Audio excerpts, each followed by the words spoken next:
Then he brought me into the sanctuary and measured the doorposts, 6 cubits wide on one side and 6 cubits wide on the other side, the width of the tabernacle. The width of the entryway was 10 cubits, and the side walls of the entrance were 5 cubits on this side and 5 cubits on the other side. And he measured its length, 40 cubits, and its width, 20 cubits. Also he went inside and measured the doorposts, 2 cubits, and the entrance, 6 cubits high, and the width of the entrance, 7 cubits. He measured the length, 20 cubits, and the width, 20 cubits, beyond the sanctuary. And he said to me, "This is the most holy place." Next he measured the wall of the temple, 6 cubits. The width of each side chamber all around the temple was 4 cubits on every side. The side chambers were in 3 stories, one above the other, 30 chambers in each story. They rested on ledges which were for the side chambers all around, that they might be supported, but not fastened to the wall of the temple. As one went up from story to story, the side chambers became wider all around, because their supporting ledges in the wall of the temple ascended like steps. Therefore the width of the structure increased as one went up from the lowest story to the highest by way of the middle one. I also saw an elevation all around the temple. It was the foundation of the side chambers, a full rod, that is, 6 cubits high.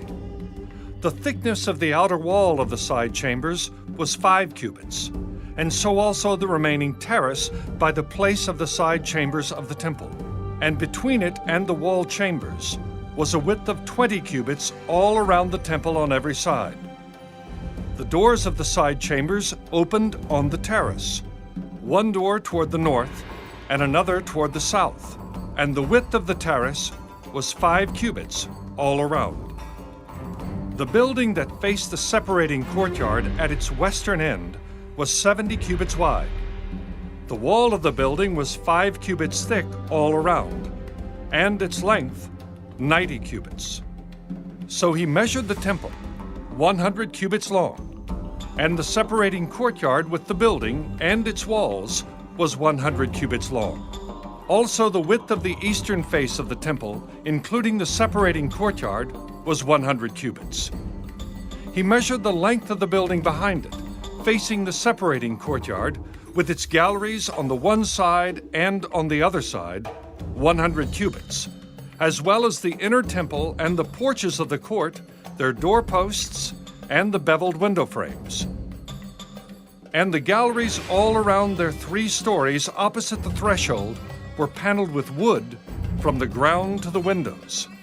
The windows were covered, from the space above the door, even to the inner room, as well as outside and on every wall all around, inside and outside, by measure.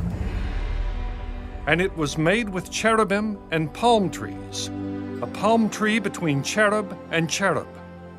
Each cherub had 2 faces, so that the face of a man was toward a palm tree on one side, and the face of a young lion toward a palm tree on the other side.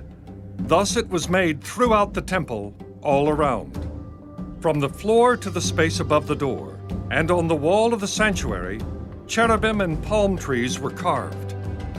The doorposts of the temple were square, as was the front of the sanctuary. Their appearance was similar.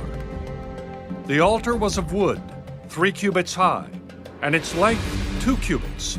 Its corners, its length, and its sides were of wood.